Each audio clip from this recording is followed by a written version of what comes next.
సేవకుడా నీ భాగ్యమెంత గొప్పది, సేవ చేయు నీ బ్రతుకు ధన్యమైనది. సేవకుడా నీ భాగ్యమెంత గొప్పది, సేవ చేయు నీ బ్రతుకు ధన్యమైనది. బలవంతుడుగా ఉండుమా, క్రీస్తు యేసు కృపతో నిండుమా. బలవంతుడుగా ఉండుమా, క్రీస్తు యేసు కృపతో నిండుమా. సేవకుడా నీ భాగ్యమెంత గొప్పది, సేవ చేయు నీ బ్రతుకు ధన్యమైనది.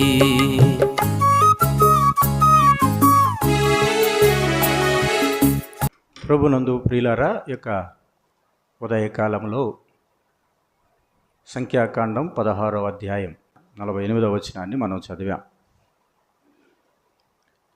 ఈ వచనములో ఒక విశేషమైన మాటను మనం చూస్తున్నాం.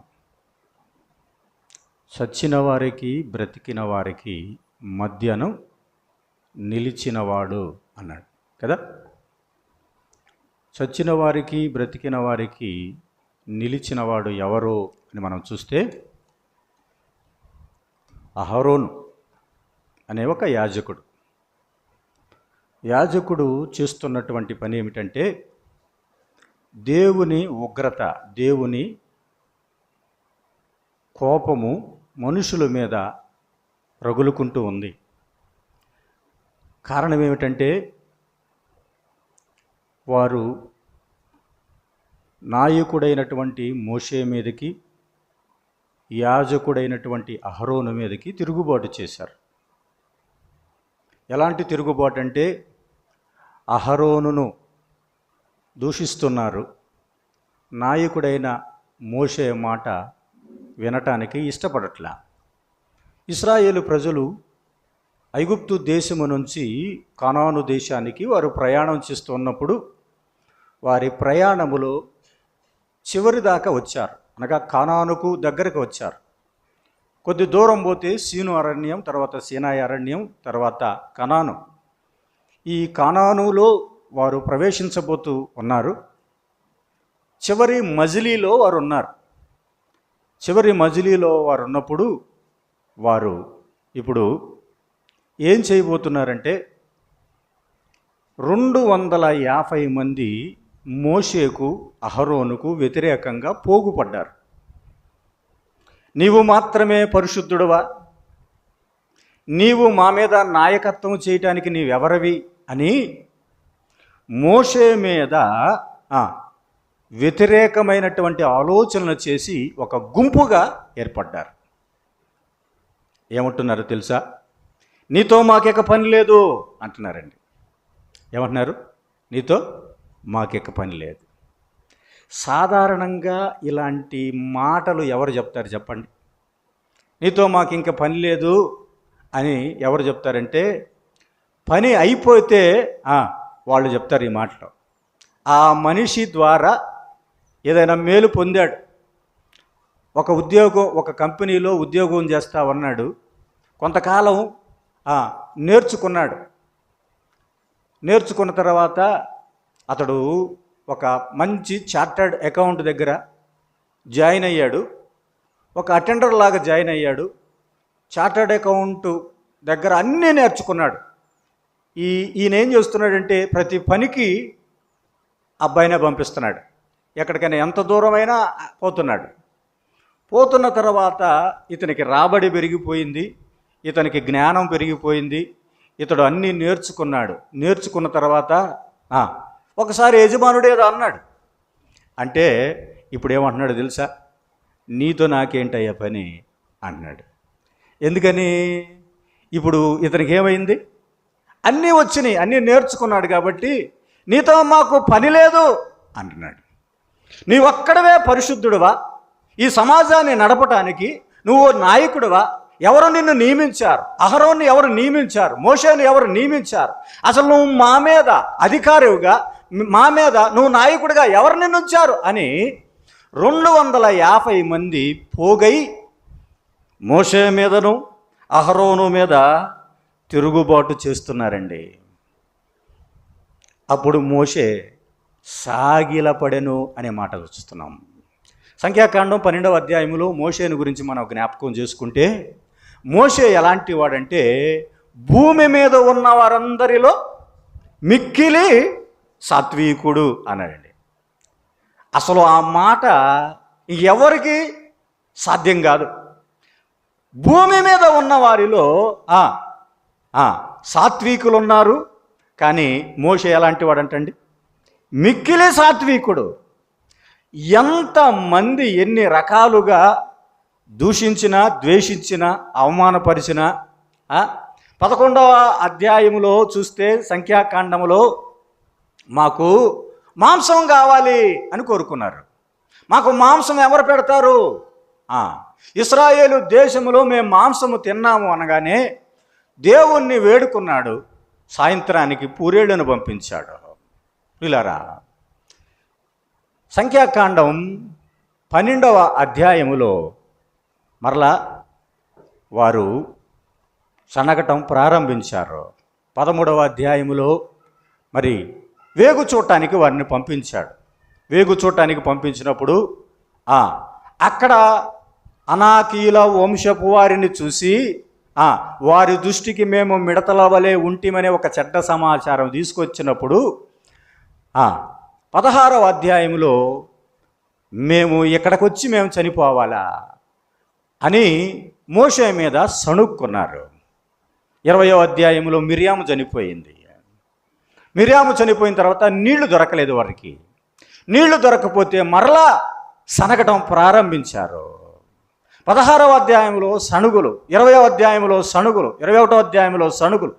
సంఖ్యాకాండం అంతటా చూస్తే ప్రజల యొక్క సణుగులు వినపడుతూ ఉన్నాయి. ఇలాంటి సణుగుల మధ్య మిక్కిలి సాత్వికుడుగా ఉన్నటువంటి మోషే హృదయం రోజు రోజుకి ఏమైపోతుంది? భూమి మీద మిక్కిలి సాత్వికుడే.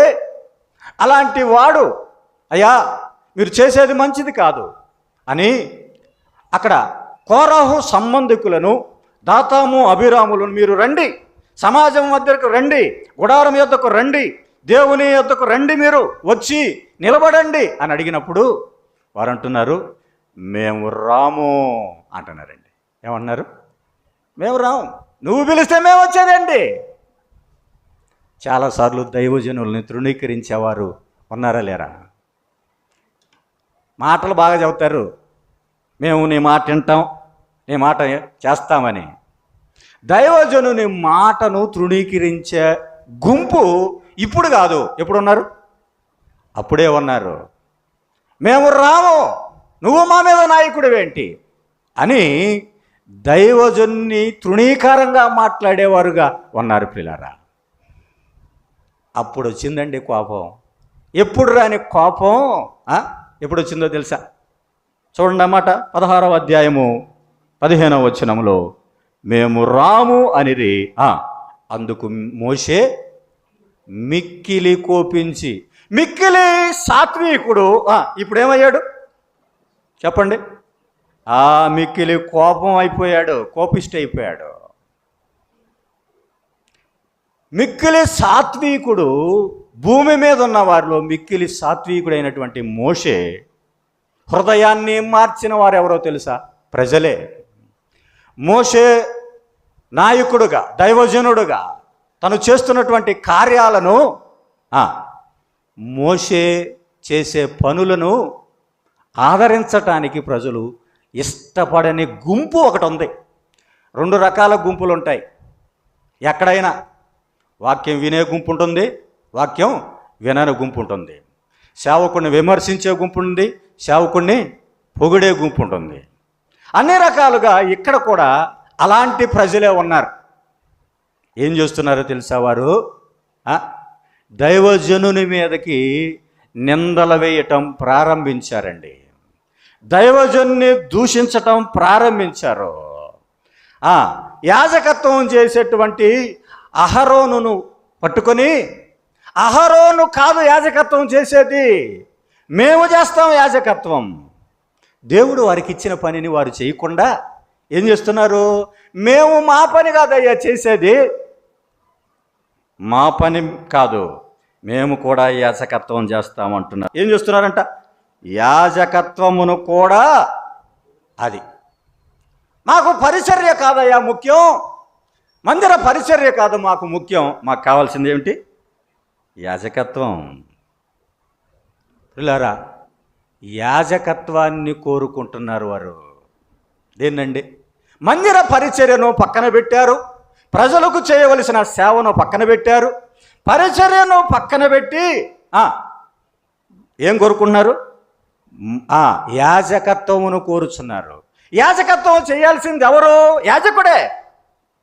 యాజకుడు తన పనిని తను చేస్తే, యాజకుడు చేసే పనిని కూడా ఎవరు కోరుకుంటున్నారండి? ఈ కోరహు, దాతాబు, అభిరాములు కోరుకుంటున్నారు. 250 మందిని పోగేసుకున్నారు, ఒక గుంపును చేసుకున్నారు. గుంపును చేసుకొని ఏం చేస్తున్నారు? వారు వ్యతిరేకమైన కార్యకలాపాలు చేస్తూ ఉన్నారు. పిల్లరా, ఎంత అవమానం ఆలోచించేయండి. దైవ సన్నిధిని ప్రేమించాలి, దేవుని పిల్లలను ప్రేమించాలి, వారి అవసరాలు తీర్చాలి. అలాగూ పిల్లల అవసరాలు, సంఘం యొక్క అవసరాలు, మందిరం యొక్క అవసరాలు తీర్చాలి. ఎందుకంటే దేవుడు నియమించినటువంటి వారు ఉన్నారు. దైవ సేవకుడు ఉన్నాడు, సంఘ పెద్దలు ఉన్నారు, పరిచారకులు ఉన్నారు, బోధకులు ఉన్నారు, ఉపదేశకులు ఉన్నారు, అద్భుతాలు చేసేవారు ఉన్నారు. కొరింథీయులకు రాసిన మొదటి పత్రిక 12వ అధ్యాయంలో చెప్పారు, వారిని ప్రభువు నియమించాడు అన్నారు. కొందరిని ఉపదేశకులుగాను, కొందరిని బోధకులుగాను, కొందరిని అద్భుతాలు చేయవారుగాను, కొందరిని సేవకులుగా ఏం చేశాడు? దేవుడు నియమించాడు. God appoints the people. దేవుడు ఏం చేశాడండి? నియమించేవాడు. దేవుడు నియామకాన్ని మనుషుడు లెక్క పెట్టకూడదు. నువ్వెవరు నాకు చెప్పడానికి? చెప్పిన మాటను తృణీకరించేవారు గుంపులు ఉన్నారు. ఆ దినాల్లో ఉన్నారు, ఈ దినాల్లో ఉన్నారు. పిల్లారా, డిఫరెంట్ డిపార్ట్మెంట్స్ను దేవుడు ఏర్పరిచాడు. బోధకులు ఉన్నారు, బోధ చేస్తారు. పరిచారకులు ఉన్నారు, పరిచర్య చేస్తారు. ఉపదేశకులు ఉన్నారు, ఉపదేశం చేస్తారు. దైవజనులు ఉన్నారు, దైవ సేవ చేస్తారు. వారందరినీ రకరకాలుగా, ఒక్కొక్కరిని ఒక్కొక్క రకంగా దేవుడు వారిని ఏర్పరిచాడు అన్నాడు. వీరిని ఎందుకు ఏర్పరిచాడు? కొరహు, దాతాబు, అభిరాల్ని ఎందుకు ఏర్పరిచాడు? మందిర సేవ చేయటానికి. మందిర సేవను పక్కన పెట్టి, మాకు కావాలి, నేను బల్ల మీద నిలబడాలి, నేను వాక్యం చెప్పాలి, నేను ముందు కనపడాలి, ఇవేం పనులు? సేవ చేయటం కొరకు ఒక వ్యక్తిని దేవుడు నియమిస్తే, ఆ సేవకును పక్కన పెట్టి మాకు అవకాశం ఇవ్వలేదట్టవా నువ్వు? మేము ఎంత పని చేస్తున్నాం, మమ్మల్ని అసలు లెక్క పెట్టట్లేదు మీరు. దైవ సేవకుణ్ణి తృణీకరించిన వారు దేవుని కోపానికి గురయ్యారు. దేవుని కోపం రగులుకుంది. రండి సమాజం ముందుకి, రండి ప్రత్యక్ష గుడారం ముందుకి రండి అని పిలవగానే, ఎవరు మీరు పరిశుద్ధులు, ఎవరు మీరు యాజకులు, ఎవరు మీరు ధూపార్తులు తీసుకొని వస్తారు, ఎవరు మీరు అగ్ని తీసుకొని వస్తారు, తీసుకురండి అన్నాడు. వారందరూ బలిపీఠం మీద ఉన్నటువంటి అగ్నిని వారు ధూపార్తుల్లో వేసుకొని వచ్చి ఇప్పుడు ప్రత్యక్షపు గుడారం ఎదుట నిలబడగానే దేవుని కోపము రగులుకున్నది. దేవుని కోపం ఏమైందండి? రగులుకుంది. రగులుకోగానే ముందుగా 250 మందిని చంపలా. దేవుడు ఎవరిని చంపాడో తెలుసా? కోరహును, దాతాము, అభిరాము కుటుంబాలను. ఇదిగో, మీరు వారి ఇండ్ల దగ్గర, వారి గుడారం నుంచి దూరంగా పొండి అన్నాడు. అసలు కోరహు ఎవరండి? కోరహు మోషేకి సొంత తమ్ముడు వరుస. అమ్రాము, ఇస్సారు ఇద్దరు కూడా అన్నదమ్ములు. అమ్రాము, ఇస్సారు. అమ్రాము కుమారుడు మోషే అహరోనులు, ఇస్సారు కుమారుడు కోరహు. ఇద్దరు కూడా అన్నదమ్ములే, ఇద్దరు కూడా సహోదరులే. ఈ సహోదరులే ఏం చేస్తున్నారు? సహోదరుడు ఒక సహోదరుని మీద ద్వేషాన్ని చూపుతూ ఉన్నాడు. ఒక సహోదరుడు మరొక సహోదరుని మీద ద్వేషం చూపి నీవు మా మధ్య నాయకత్వం చేయటానికి వీల్లేదు అని అంటున్నాడు. ప్రియులారా, అందరూ బోధకులు కావాలంటే అవుతారా చెప్పండి? అసలు దేవుని వాక్యం ఏం చెప్తుంది? మీలో అనేకులు, మీకు తెలిసిన మాటే, మీలో అనేకులు బోధకులు కాకుండి. బోధకులైన మీకు ఏముంది? కఠినమైన తీర్పు ఉందని చెప్పినా తీర్పు ఉంటే పర్లేదు అనుకునేవాళ్ళు. ప్రభువు చెప్పిన మాట అది కఠినమైన తీర్పు. యాజకుడు అవటం అంత సులువైన పనే? యాజకుడు చేసే పని అంత తేలికైన పనే? యాజకుడు ఏం చేస్తాడు? ప్రత్యక్షపు గుడారములో సేవ చేస్తాడు, ధూపపీఠం దగ్గరికి వెళ్తాడు, దీపవృక్షం దగ్గరికి వెళ్తాడు, నూనెను పోస్తాడు, బల్ల దగ్గరికి వెళతాడు, రొట్టెలను సరిచేస్తాడు, బలిపీఠం దగ్గరికి వెళతాడు, బలిని అర్పిస్తాడు, రక్తం చిందిస్తాడు, ఆ రక్తాన్ని ప్రోక్షిస్తాడు, ఆ రక్తాన్ని తీసుకొని రెండవ తెరలోకి ప్రవేశిస్తాడు, పాప పరిహారం జరిగిస్తాడు తన కోసం, అలాగే ప్రజల పాపముల కోసం ఏం చేస్తాడు? బలి అర్పిస్తాడు. ధూపవేదిక దగ్గరికి వెళతారు,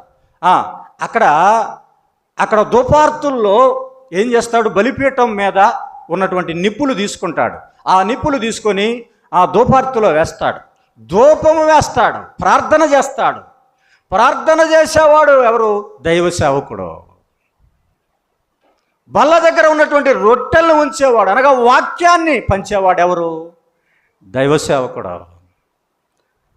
యాజకుడు చేయవలసిన పని యాజకుడు చేస్తూ ఉన్నాడు, కానీ యాజకుని యొక్క పనిని ఎవరు చేయాలనుకుంటున్నారు? కోరహు.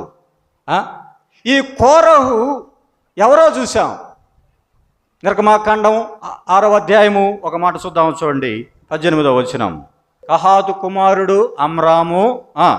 అమ్రాము తర్వాత ఎవరు పుట్టారు? ఇస్సారు. ఇస్సారు తర్వాత హెబ్రోను, తర్వాత ఉజ్జియేలు. వీరెవరు అంటే కహాతు కుమారులు అన్నాడు. అయితే ఎవరు ఈ కహాతు? ఇప్పుడు లేవి వంశస్థుడు, అనగా యాకోబు కుమారుడు లేవి, లేవి కుమారుడు కహాతు, లేవి కుమారుడు కహాతు, కహాతు కుమారుడు ఇస్సారు, ఇస్సారు కుమారుడు ఇప్పుడు మనం చూసినటువంటి కోరహు. అంటే కహాతు మనవడు ఎవరు? మోషే అహరోనులు కహాతుకు మనవళ్ళు. అలాగే కహాతుకు మనవడెవరు అంటే కోరహు. ప్రియులారా, 16వ అధ్యాయం 1వ వచనం చదవండి. ఏమన్నాడు? సంఖ్యాకాండం 16. లేవీకి మనవడు కహాతుకు, లేవీకి ముని మనవడు, కహాతుకు మనవడు ఇస్సారు కుమారుడు ఎవరు? కోరహు అన్నాడు. ఇస్సారు కుమారుడు కోరహు. ఇస్సారు ఎవరు? అమ్రాముకి సహోదరుడు. అంటే ఇస్సారు అమ్రాము ఇద్దరు అన్నదమ్ములు పిల్లలే. అంటే మోషే కోరహు ఇప్పుడు ఎవరు? కజిన్ బ్రదర్స్ కదా, సహోదరులు. అంటే ఒక సహోదరుడు మరొక సహోదరుని మీదకి ఏం చేస్తున్నాడు?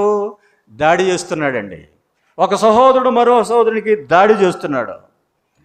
యాజకత్వం మీరు చేయకూడదు అని. యాజకత్వం చేయాల్సింది ఎవరు? యాజకుడే. ఏనాడు కూడా మోషే నాయకత్వం చేస్తూ, అయ్యా నేను నాయకుడిని, నేను నడిపించేవాడిని, నేను పనులు నియమించేవాడిని, ఎవరెవరు ఎలా చేయాలో నేను చేసేవాడిని అని ఏనాడు కూడా మోషే యాజకత్వాన్ని కోరుకున్నవాడు కాడు. మోషే నాయకత్వమే చేశాడు. అహరోను యాజకుడు ఏం చేశాడు? యాజకత్వమే చేశాడు. నేను నీ పని, నువ్వు నా పని చేయాలని దేవుడు ఇష్టపడేవాడుగా లేడు. ప్రియులారా, యాజకత్వాన్ని మీరు కోరుచున్నారు అన్నాడు. ప్రియులారా, దేవుడు నియమించాడు. అపోస్తల కార్యముల గ్రంథం 6వ అధ్యాయం 2వ వచనములో కొందరు అపోస్తలులు ఉన్నారు. అపోస్తలులు ఉండి, ఏమిటయ్యా మేము ప్రార్థన చేయాలా, మేము బోధ చేయాలా, ప్రార్థన మాదే, బోధ మాదే, భోజనం కూడా మాదేనా అంటున్నాడు. కాబట్టి మేము ప్రార్థన చేస్తాము, బోధ చేస్తాము, మీరు ఏం చేయాలన్నాడు? ఆహారము వడ్డించండి అని 7 మందిని ఆ దినాన ఎన్నుకున్నారు. అపోస్తలులు వారి పని వారు చేస్తున్నారు. కానీ వీరేం చేస్తున్నారు? అయితే మీరు యాజకత్వమును కోరుచున్నాడు. మోషే పిలువనంపించినప్పుడు రాకపోయినప్పుడు దేవుని ఉగ్రత వచ్చింది. ఇప్పుడు చనిపోయిన వాళ్ళు ఎవరంటే కోరహు చనిపోయాడు. ఇదిగో భూమి నెరవిడిచింది.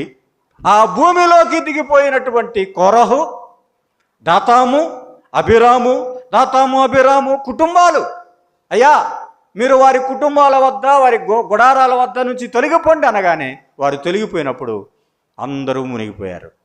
ఆ యొక్క నెర విడిచి అందరూ కూడా ఆ లోపలికి వెళ్ళిపోయారు, భూమి లోపలికి.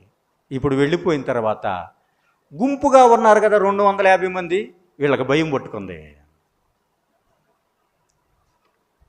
పాపం చేసింది, తృణీకరించింది, వ్యతిరేకించింది ఒక నాయకులైతే, ఆ నాయకులతో పాటు ఉన్నటువంటి 250 మంది వారికి సహకరించారు. కాబట్టి అయ్యా ఇప్పుడు వారిని వదిలేద్దాంలే అని దేవుడు అనుకున్నాడా?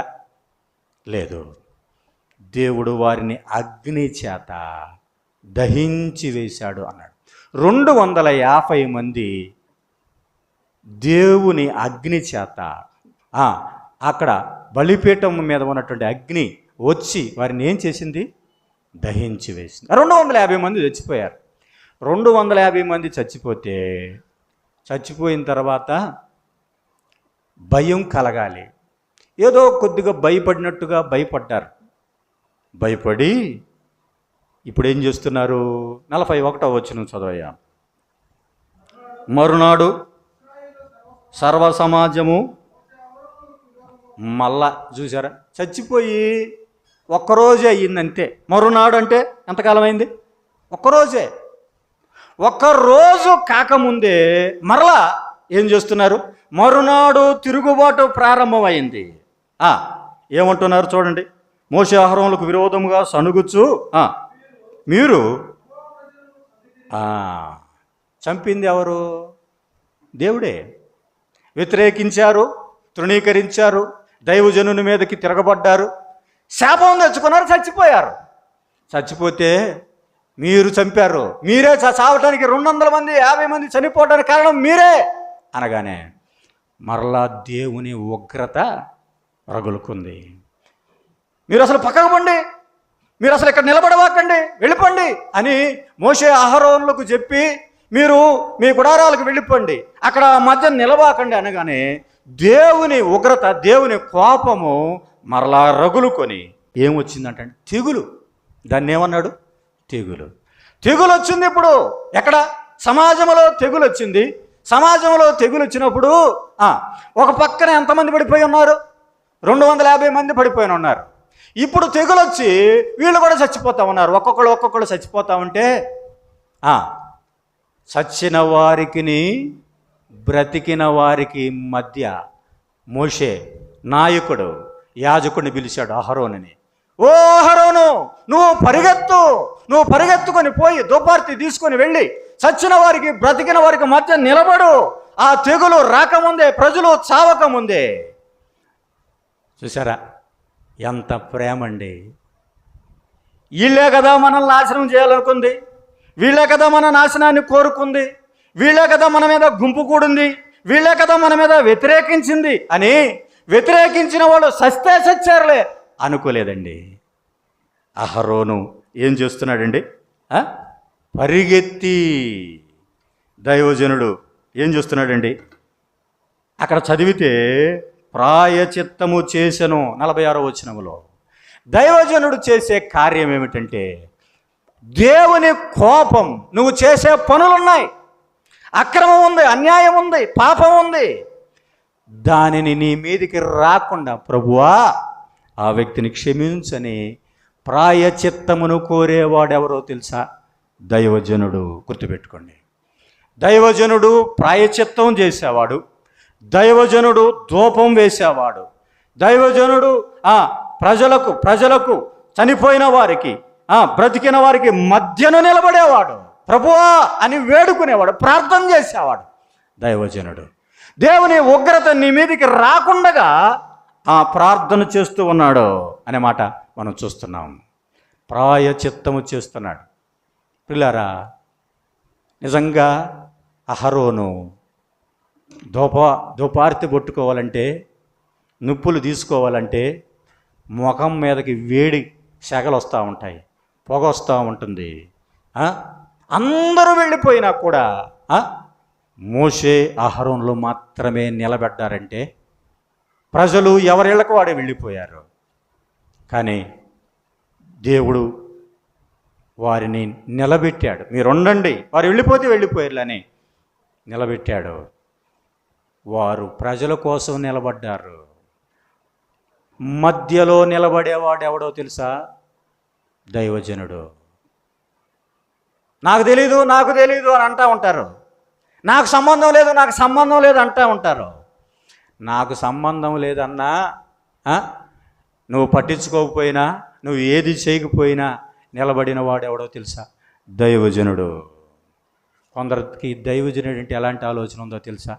ఆదివారం వాక్యం చెబుతాడు, వెళ్ళిపోతాడు, వారం అంతా ఖాళీగా ఉంటాడు అనుకునే బ్యాచ్ ఉంది.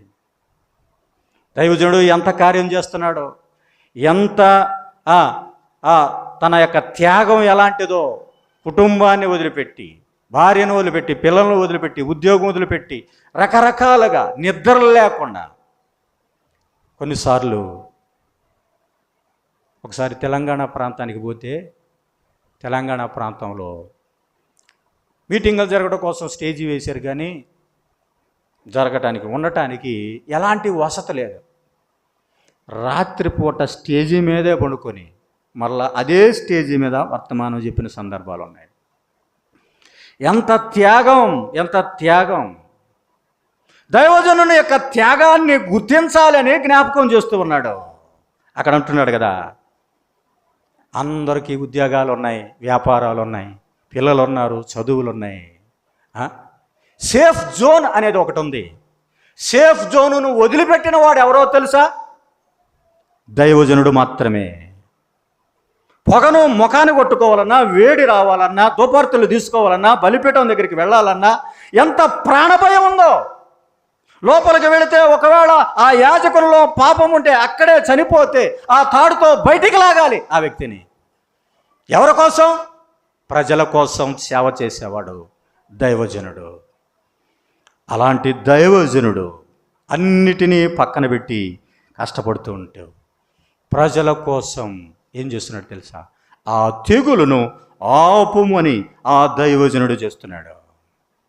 పిల్లరా, మధ్యను నిలిచేవాడు. ఎవరికి మధ్య? చనిపోయిన వారికి, బ్రతికిన వారికి.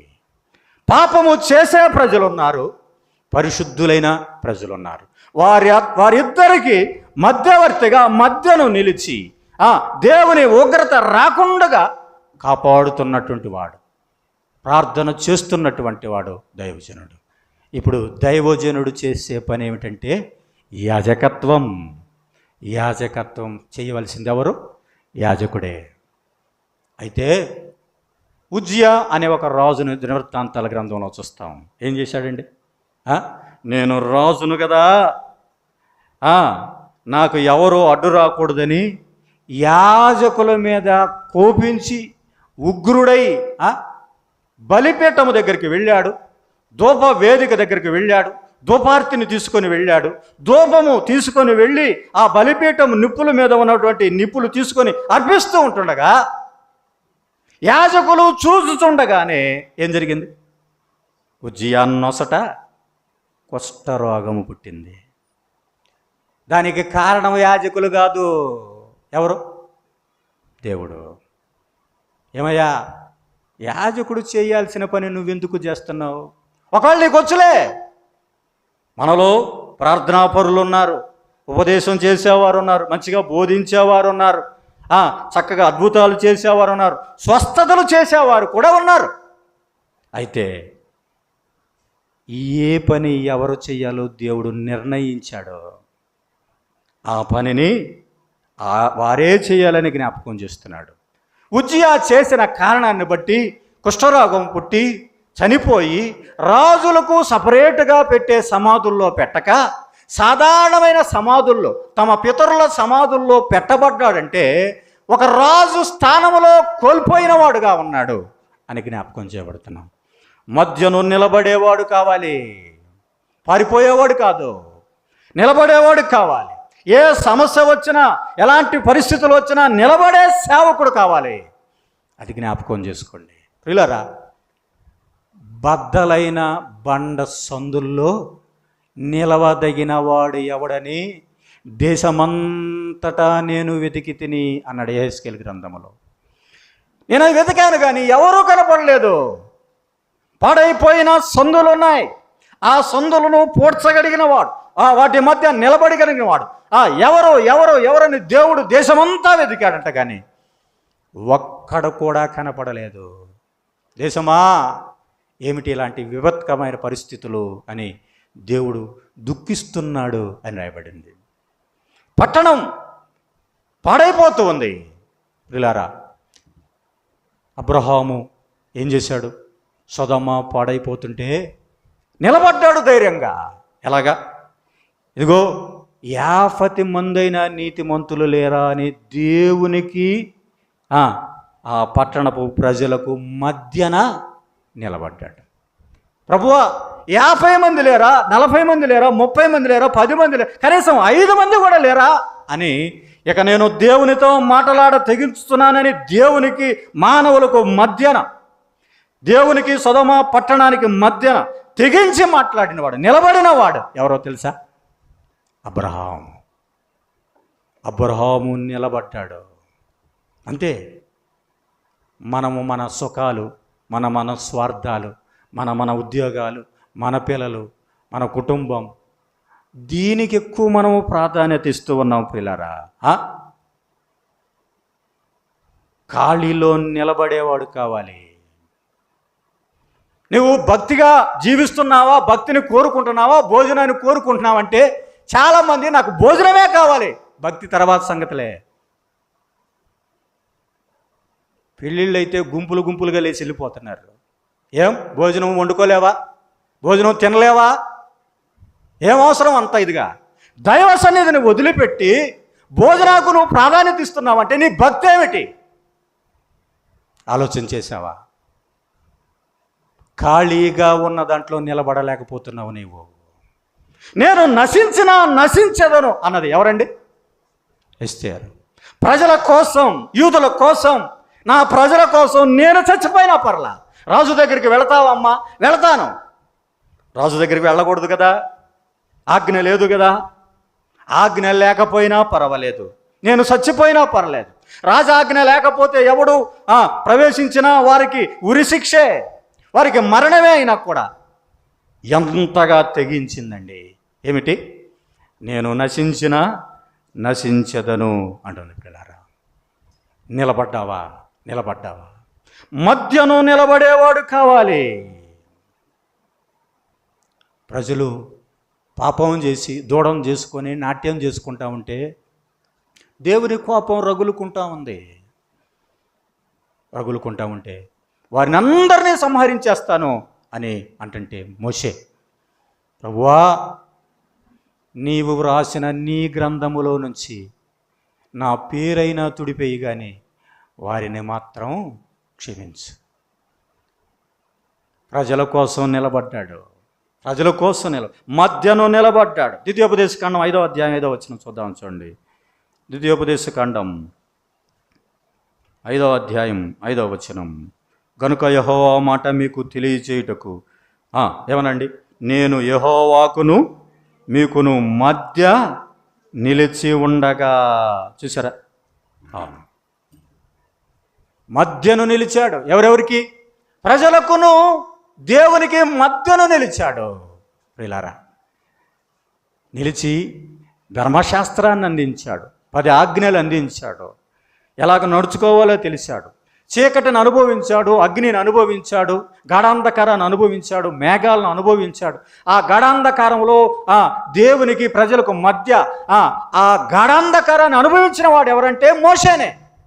ప్రజలు హాయిగా ఉన్నారు, ప్రజలు సుఖశాంతులతో ఉన్నారు, కానీ మధ్యను నిలబడిన వాడే చీకటిని అనుభవిస్తున్నాడు, గాఢాంధకారాన్ని అనుభవిస్తున్నాడు. దేవుని అగ్ని అక్కడ అగ్నిని అనుభవిస్తూ ఉన్నాడు అన్నాడు. అయ్యో, ఇలాంటి అగ్ని మా మధ్యకు వస్తే మేము చచ్చిపోతాం, వద్దు, దేవుడు మాట్లాడొద్దు. దేవుడు మాట్లాడితే దేవుడు అగ్ని వంటి వాడు, ఆయన మాట్లాడకుండా నీవే మాట్లాడని ప్రజలు మాట్లాడినప్పుడు యెహోవా నిజమే, వారు పలికిన మాట కూడా నిజమే, నీవే మాట్లాడని మోషే చేత మాట్లాడించాడు. మధ్యవర్తిగా నిలబడ్డాడు. పిల్లరా,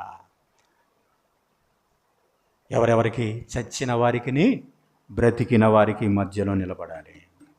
కొన్నిసార్లు అపాయం వస్తుంది. అపాయం వస్తే నాకు తెలియదు, నాకు సంబంధం లేదు, ఇలా మాటలు చెప్తూ ఉంటాం, పారిపోతాం. పారిపోయేవాడు పిరికివాడే, అనుమానం లేదు. నాకు సంబంధం లేదన్నవాడు పిరికివాడే. నీవు ఏదైనా నేరుగా ధైర్యంగా నువ్వు చెప్పలేకపోతున్నావంటే అసలు నిత్య నరకాగ్నిలో ఉండే లిస్టులో మొట్టమొదటి పేరు ఎవరిదని చెప్పండి? పిరికివారే, పిరికివారే. ఆలోచించేయండి. నెహెమ్యా గ్రంథం 6వ అధ్యాయం 11వ వచనం. నేను నా వంటి వాడు పారిపోవచ్చునా? ఇంతవాడనైనా నేను నా ప్రాణము రక్షించుకొనుటకై గర్భాలయమున ప్రవేశించవచ్చునా? నేను అందులో ప్రవేశించనంటిని. నెహెమ్యాను చంపాలని ప్రయత్నం చేస్తున్నారు. అయ్యా, నువ్వు గర్భాలయం ఉంది కదా, గర్భాలయపు గుడిలోకి వెళ్ళి ఈ ఒక్క రాత్రికి నువ్వు దక్కో అని సలహా చెప్పారు. సలహా చెప్పగానే సన్బలటులు, టోబియా, అనేక మంది దుర్బలులైనటువంటి వారు వచ్చి, దుష్టులైన వారు వచ్చి గోడను పడగొట్టాలని, నాశనం చేయాలనే ప్రయత్నం చేస్తూ ఉంటే నిలబడినవాడు నెహెమ్యా.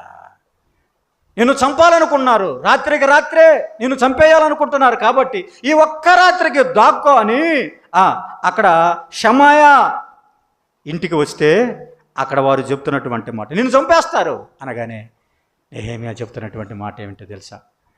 నా వంటి వాడు పారిపోవచ్చునా? పారిపోతావా? ప్రభువుని నమ్మి పారిపోతావా? అక్కడ చెప్తున్నాడు, ఇంతటి వాడనైనా నేను నా ప్రాణాన్ని రక్షించుకోవటం కోసం. అనేక సార్లు నీ మీదకి నిందొస్తుందని నువ్వు తప్పించుకున్న సందర్భాలు లేవా? నాకెందుకు అని చేతులు దులుపుకున్నావు కదా. ఎన్నిసార్లు దులుపుకున్నావో? నాకు సంబంధం లేదు. నీకు అప్పగించిన బాధ్యత నువ్వు చేయలేదు కాబట్టి. నెహెమ్యా ఎంత మాదిరి, నా వంటి వాడు పారిపోవచ్చున, ప్రాణరక్షణ కోసం లేచాడు, నిలబడ్డాడు. ఎవరో రాని చూద్దామన్నాడు. ఇశ్రాయేలు రక్షణ నిమిత్తమై ఏం చేస్తున్నాడండి పౌలు? నేను ఇశ్రాయేలు రక్షణ నిమిత్తమై క్రీస్తు నుండి వేరై శాపగ్రస్తుడనై అయినా పర్వాలేదు అంటున్నాడు. అంటే వారికి, ఇశ్రాయేలు ప్రజలకు దేవునికి మధ్యగా నిలబడినటువంటి పౌలు చెప్తున్నటువంటి మాట, నేను శాపగ్రస్తుడనై వేరైపోతున్నాను, వేరై ఉండగోరుతున్నాను అని. దేనికోసం? ఇశ్రాయేలు ప్రజల రక్షణ కోసం. పిల్లరా, నిలబడతావా? పారిపోతావా? అనేక సార్లు మనము పారిపోయే వారంగా ఉన్నాం. యాజకత్వం చేసేవాడు ఎన్నడూ పారిపోడు. యాజకత్వం చేసేవాడు ఎవరికి మధ్య నిలబడతాడు? ప్రజలకును దేవునికి మధ్య నిలబడేవాడు యాజకుడు. ప్రజల పాపముల కొరకు, దేవునికి ప్రజల పాపాలకు మధ్యను నిలబడినవాడు అనే మాట మనం చూస్తున్నాం. దేవుడు అలాంటి ఉగ్రత నీ మీదకి వచ్చిందనుకోండి, ఉగ్రతను తప్పించుట కొరకు దైవజనుడు మధ్యలో ఉంటాడు, యాజకులు మధ్యలో ఉంటారు. యెహోషువ గ్రంథం 3వ అధ్యాయం 1వ వచనం చదువుతుంటే, యొర్దాను నది తీవ్రంగా పారుతుంది, గట్ల మీద పొర్లి పారుతూ ఉంది. గట్ల మీద పొర్లి పారుతూ ఉంటే ఎంతో విశాలమైన నది, దిగితే చచ్చిపోతారు అంతే, దిగితే లవణ సముద్రంలోకి వెళ్ళిపోతారు అంతే, సముద్రంలో కలిసిపోయిద్ది. అంత ఒరవడితో పారుతూ ఉంది. అంత ఒరవడితో పారుతూ ఉంటే యాజకులు ఇప్పుడు గట్ల మీద నిలబడిన వారు కాదు, యాజకులు తమ అరికాళ్లను ఎక్కడ పెట్టారు? యొర్దానులో మధ్యకు దిగగానే పైభాగం పైన ఆగిపోయింది, కింద భాగం కిందకి సముద్రంలోకి వెళ్ళిపోయి ఆరిన నేలగా చేయబడింది. యొర్దాను అనగా మరణం. మరణాన్ని జయించడానికి, మరణాన్ని దాటించడానికి మధ్యలో నిలబడేవాడు ఎవరంటే యాజకుడు. ప్రియులారా, అయితే మన ప్రభు అయిన యేసుక్రీస్తు ప్రభువారు ఆయన గొప్ప ప్రధాన యాజకుడు, గొప్ప ప్రధాన యాజకుడు. ఆయన ఆకాశమునకును భూమికి మధ్యలో నిలబడ్డాడు. వధింపబడిన గొర్రెపిల్ల నిలిచింది భూమికి ఆకాశానికి మధ్యన. ఇదిగో లోక పాపములు మోసుకొని పోవు దేవుని గొర్రెపిల్ల, ప్రజల పాపముల నిమిత్తమై ఆయన కొట్టబడ్డాడు. ఇదిగో ఆయన మధ్యవర్తిగా నిలబడ్డాడు. ఆయన మధ్యవర్తి. దేవుడు ఒక్కడే దేవునికి నరులకు మధ్యవర్తిగా నిలబడ్డాడు.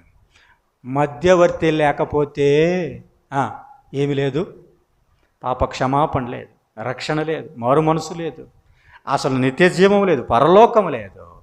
నిన్ను విడిపించడానికి ప్రభు ఇదిగో నా ద్వారా తప్ప అన్నాడంతే. నా తండ్రి యొద్దకు వెళ్ళాలంటే ఎవరు? యేసుక్రీస్తే. ఆయన మధ్యవర్తి. ఆయన ద్వారానే నువ్వు తండ్రి యొద్దకు వెళ్ళగలవు. మధ్యలో నిలబడినవాడు, నీ కొరకు ప్రయాసపడినవాడు, కష్టపడినవాడు, ఆయన తన్ను తానుగా తగ్గించుకొని కల్వరి శిలువలో వేలాడినవాడు యేసుక్రీస్తు ప్రభువు.